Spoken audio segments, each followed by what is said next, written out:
She comes at night, she takes your strength. She leaves behind only terror and children of the night.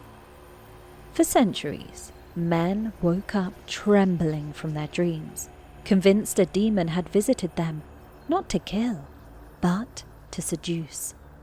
Her name was Lilith, the first woman, the outcast, and the queen of demons. But what truly terrified men about Lilith wasn't her power, it was their desire. You're watching Vortex Mythology. If you love exploring the shadows of myth, religion, and human fear, subscribe and hit the bell icon. And tell us, do you think Lilith is truly a demon or something deeper? To understand the terror, we start off where her legend left off, outside Eden. Banished for refusing to obey Adam, Lilith wandered the desolate places of the earth. In Jewish folklore, she became more than a woman. She became the first succubus. A succubus is a female demon who visits men in their sleep, seduces them, and drains their life force. In medieval demonology, Lilith was their queen. Texts like the Zohar and the alphabet of Ben Sira describe her roaming the night, stealing the seed of men, to create her demonic offspring, spirits called Lilith, who haunted the world. She was no longer just a fallen wife. She was the mother of monsters. To men of the Middle Ages, this was more than myth. It was explanation. Nightmares, nocturnal emissions, even sudden weaknesses, all were blamed on Lilith. She became the invisible visitor, the reason men feared the dark. But Lilith's power wasn't violence, it was desire. Unlike most demons, she didn't attack from shadows or possess the body. She came through temptation, through longing, through dreams. Men feared her because she was irresistible. Every painting, every description spoke of her beauty. Her hair black as night, her skin pale as moonlight, her eyes alive with forbidden promise.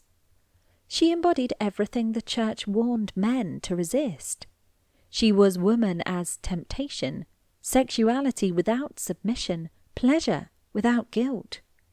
And that's what made her terrifying. Lilith turned desire into death.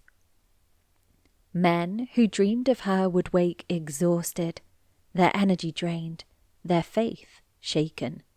In folklore, she left them weaker each time until they wasted away. She was a nightmare dressed in beauty, the perfect inversion of purity. In the incubus and succubus traditions of Europe, Lilith's shadow spread everywhere. The succubus was her reflection in Christian myth, while the incubus, her male counterpart, preyed on women in their sleep. But Lilith ruled them all. The queen of night, the mistress of dreams. She was feared not because she was ugly, but because she was beautiful, because she made sin desirable. What's most striking about Lilith's legend is how much it reveals about men's fears, not of demons, but of women. In every version, Lilith refuses control. She chooses who she takes, who she loves, who she destroys. She does not submit to Adam. She does not obey angels. She cannot be contained by prayer or command. She is the opposite of the ideal woman in ancient and medieval imagination. The wife who obeys, the mother who nurtures. Lilith is the woman who leaves, who dominates, who decides. And so she became the symbol of everything dangerous in female power: independence, sexuality, choice. Medieval men wore amulets engraved with angels' names to protect themselves from her. Some placed them above their beds, whispering midnight prayers, "Lilith, begone!" But her image persisted, in art, in stories, even in medicine. Every mysterious illness, every moment of temptation could be blamed on her, because it was easier to fear a demon than to face desire. Some scholars today see in Lilith's legend echoes of something psychological, what we'd now call sleep paralysis.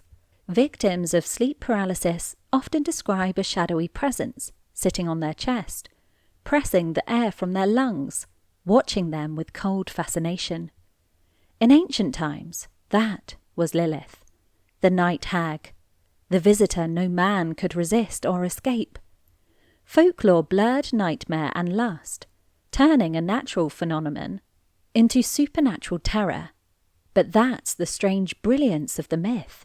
Lilith doesn't just haunt the night, she haunts the mind.